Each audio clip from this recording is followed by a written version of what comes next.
Hello friends, a very warm welcome to Unsarkari. I'm Vikas Bhardwaj.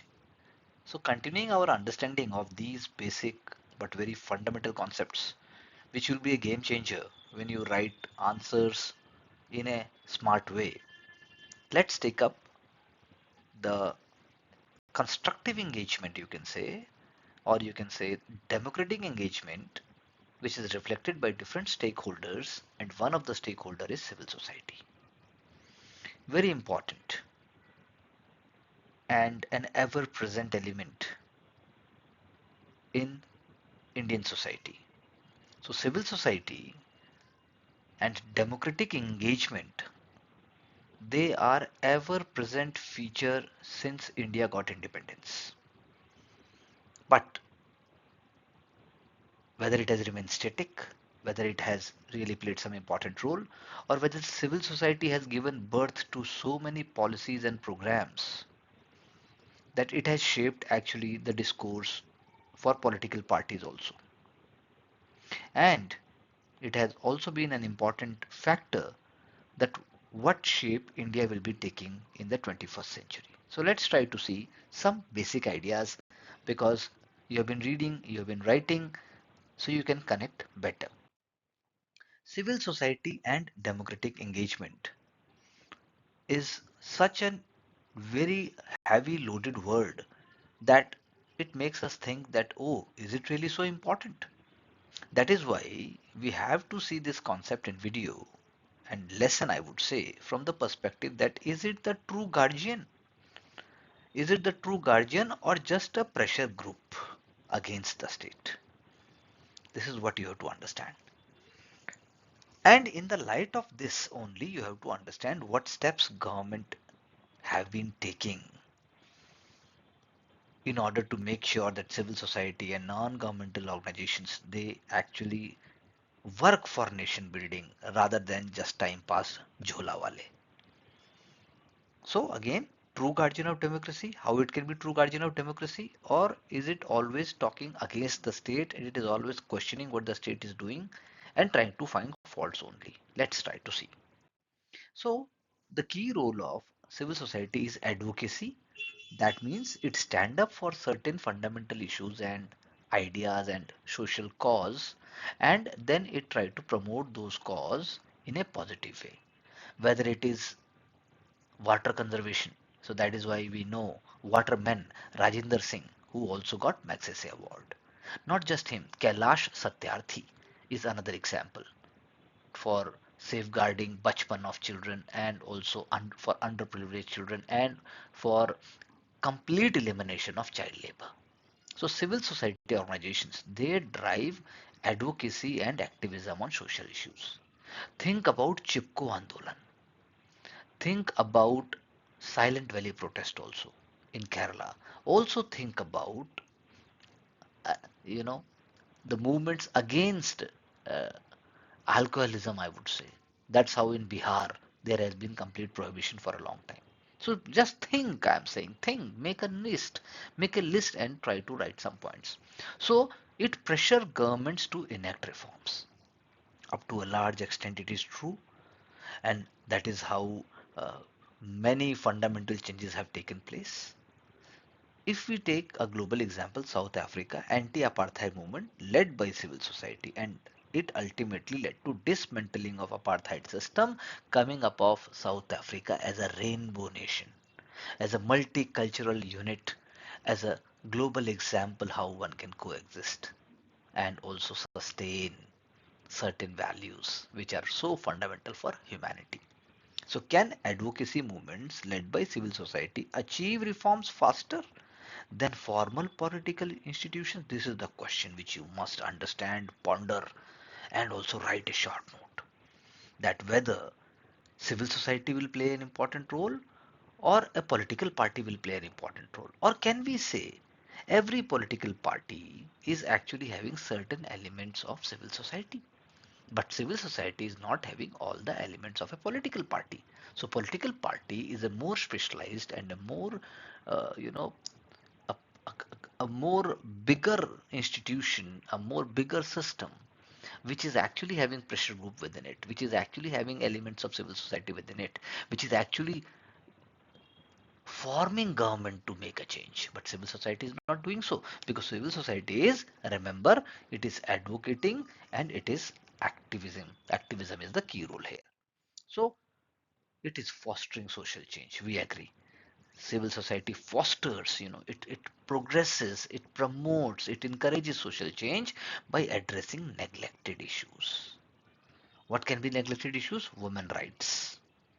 Within women rights, think about their wages, think about women health, think about women's laws which have been made but they are actually discriminating against women.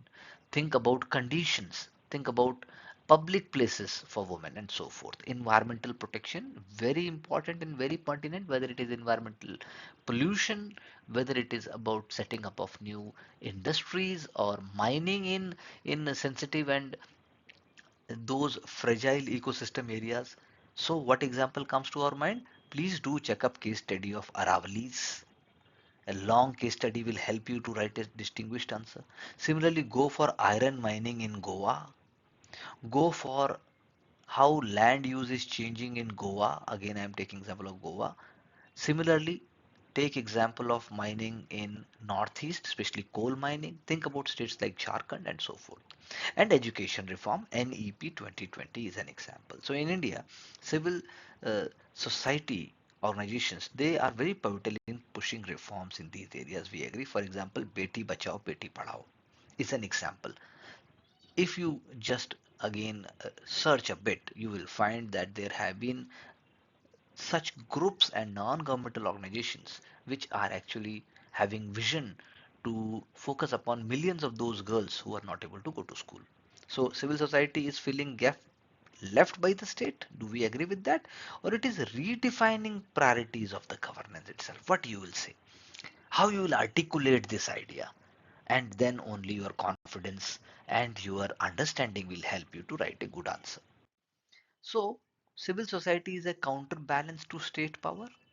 Why? Because it is acting on those issues which the government may not be picking up, government may not be having resources, government may not be having the expertise at the right moment, government may be actually uh, surrounded by so many other crucial issues. It may have so many political pulls and pushes, but such is not the case with civil society. So, civil society is such an important player in a dynamic system that it is ensures no single entity dominates the public sphere. Say, for example, farmer protests, and their demands also reflect that. So it is particularly evident in the post-conflict societies, that is in you can say the 20th century onwards, and there have been, even after the process of decolonization started in Asia and Africa, so many other things remained, and civil society played a very important role in bringing peace and stability. For example, in Rwanda, which faced for such a long time conflict was there between different tribes. Uh, Similarly is the case for Sri Lanka post conflict. Forums have been created. Similarly, in South Africa also, commissions have been set up. So that is why you have to understand that it is also uh, not only counterbalance to state power, but also creating space for those voices which may not be able to come to the mainstream. But our question is civil society strong enough to restrain state power in times of authoritarian drift? When any political power thinks that I am in the complete control of situation, and then they may try to put across their own ideology or agenda at the cost of other vital issues. In such circumstances, role of civil society becomes very important.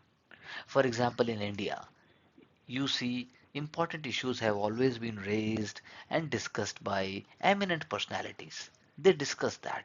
They try to raise those issues and ideas and they put it in the public forum. So, what we can conclude, civil society helps in advocacy, it promotes activism, it is a beacon for social change, and it is a counterbalance to power also. We went on to take examples of South Africa. In India also we discussed, and also third aspect is the post conflict societies, that is peace building. It is central to democratic engagement and accountability, that all we agree. And that is how uh, nuance nuance understanding is important, and micro changes it helps to bring. In the 21st century, do you really think civil society become more influential than elected governments in shaping democracy? Do you really think so? What are the factors? Is it social media? Is it the emerging of technology, AI? Or is it the rising living standards? Or is it the instability reflected by the countries like the US, their changing goals and shapes, and the rise of China and so forth? What do you think? Please write a short essay and definitely we will discuss. So thank you very much for understanding this concept, and I'm sure when you revise it couple of times and link it with your own notes and examples from the newspaper, you will be completely transformed person who will be ready to write a wonderful answer, thereby getting success. Thank you very much.